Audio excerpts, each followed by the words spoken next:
तो हमने हर चीज का कंट्रोल दूसरे को देकर रखा है। कोई भी उदास कर देता है, कोई भी गुस्सा दिला देता है, खुश भी करना हो किसी को तो कोई एक दो तारीफ कर दे, बस खुश हो। खुद पर कहां का कंट्रोल है? ऐसा हो कि जब तक आपका मन नहीं है कोई आपको कुछ ना कर सके। ठीक है, अच्छी बात है, कोई तारीफ कर रहा है तो अच्छी बात है, नहीं करा तो भी अच्छी बात है।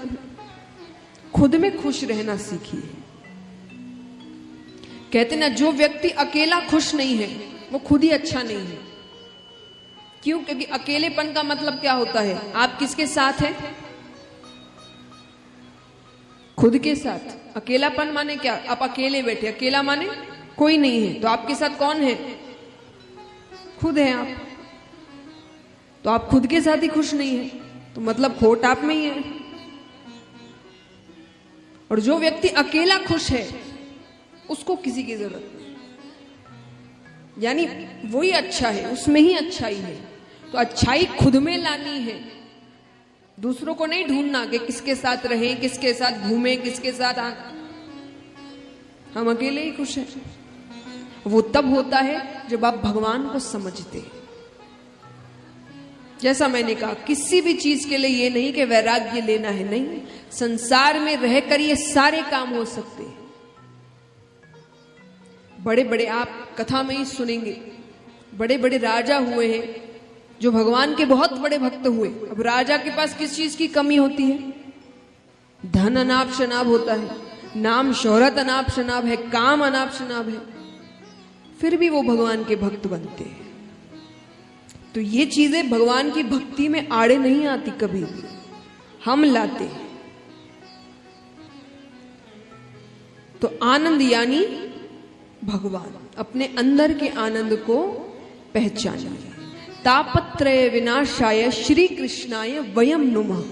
3 तरह के ताप होते हैं सांसारिक जीवन जो जीते हैं, दैहिक, दैविक और भौतिक। इन 3 तरह के तापों से हमें भगवान मुक्त करते हैं। लेकिन भगवान मुक्त कैसे करें?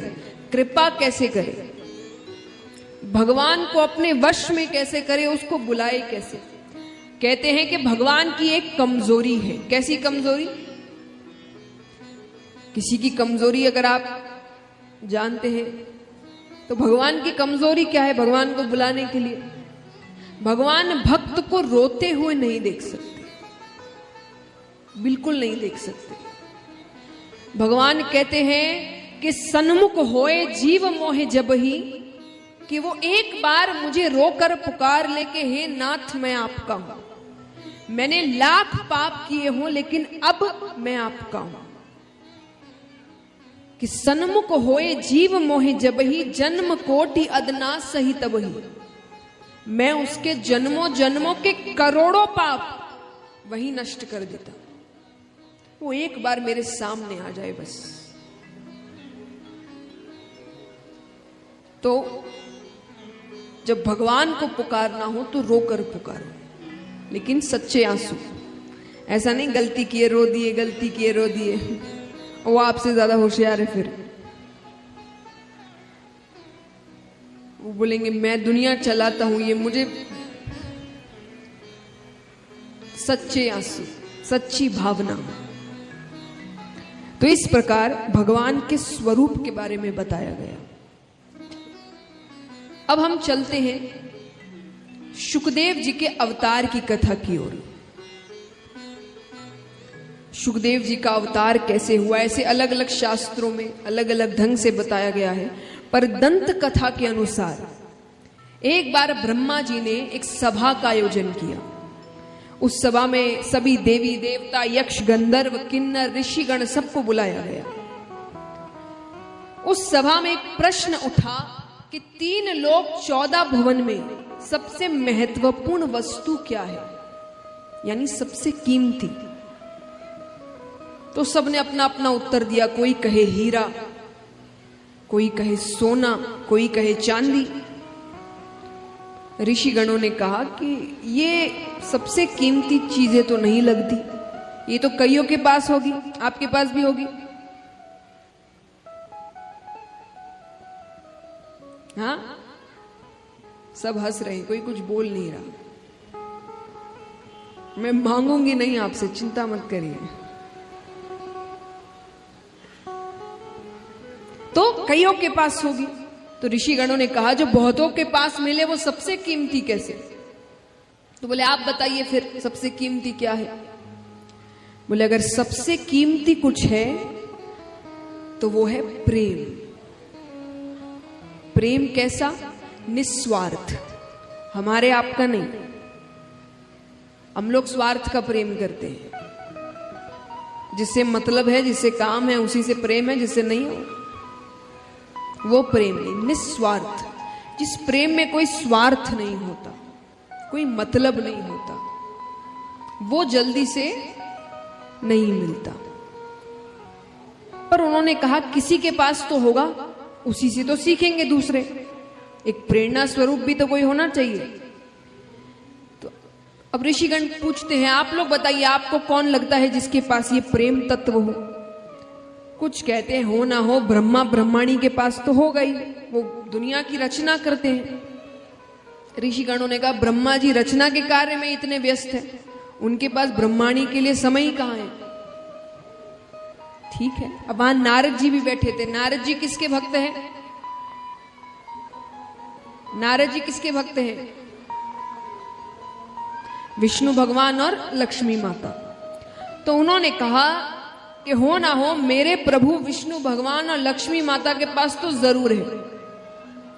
ऋषिगणों ने कहा वहां भी उतना नहीं है। क्यों नहीं है?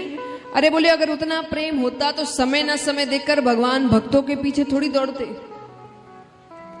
आधी रात को गजेंद्र ने पुकारा, लक्ष्मी जी को छोड़कर चले गए। ऐसे आधी रात में कोई छोड़कर जाता है क्या? पर उनको भक्त इतने प्यारे हैं, तो वहां भी उतना प्रेम। तो सबने कहा फिर आप ही बताइए कहां है? तो ऋषिगण कहते हैं अगर प्रेम की पराकाष्ठा कहीं पर है तो वो है महादेव जी और पार्वती माता के पास। क्यों? पहली चीज तो वो उनके आधे अंग पर विराजती है, और महादेव जी सबसे ज्यादा समय कैलाश पर्वत पर ही रहते हैं, वो जल्दी से बाहर नहीं जाते। नारद जी को बात अच्छी नहीं लग रही है, वो विष्णु भगवान के बहुत बड़े। तो उन्होंने कहा अगर इतना ही प्रेम है तो मैं झगड़ा करवा दूं तो? अब आप सोचे झगड़ा कराना कौन सी, झगड़े तो पति पत्नी में होते ही रहते हैं। आपस में झगड़ा करना अलग है, कोई तीसरा के झगड़ा करवा दे वो अलग है। अगर किसी तीसरे की वजह से आप दोनों झगड़ ले मतलब प्रेम में कमी है। तो नारद जी ने कहा मैं झगड़ा करवा दूं। ऋषिगणों ने कहा तब की तब देखी जाएगी। ठीक है, अब नारद जी रोजाना कैलाश पर्वत जाए और दोनों साथ में बैठे रहे, वापस आ जाए। एक दिन भोले बाबा कहीं गए हुए थे तो नारद जी तुरंत पहुंच गए, माता को प्रणाम किया। पार्वती माता ने कहा कैसे आना हुआ? अरे बोले मुझे बाबा से बहुत जरूरी काम था। कहाँ है वो? माता ने कहा वो तो अभी बाहर गए हैं, अगर ज्यादा जरूरी है तो मुझे बता दो, मैं उनके आते ही उनसे कह दूंगी। नारद जी कहते थोड़ी व्यक्तिगत बात थी। व्यक्तिगत यानी पर्सनल, हर किसी को नहीं बता सकते। मैया ने कहा आपके बाबा और मेरे बीच कोई व्यक्तिगत बातें नहीं रहती, वो सब कुछ मुझे बताते हैं। नारद जी कहते मैं नहीं मानता। पुरुष कोई ना कोई बात तो स्त्री से छुपाता ही है, तो चाहे कोई भी हो, वो जीवन की हर बात नहीं बता, कोई ना कोई एक की दुख की बात होगी जो उसने छुपाई है। अब यहां जितने भी शादीशुदा पुरुष बैठे हैं, घर जाके सबकी क्लास लगने वाली है।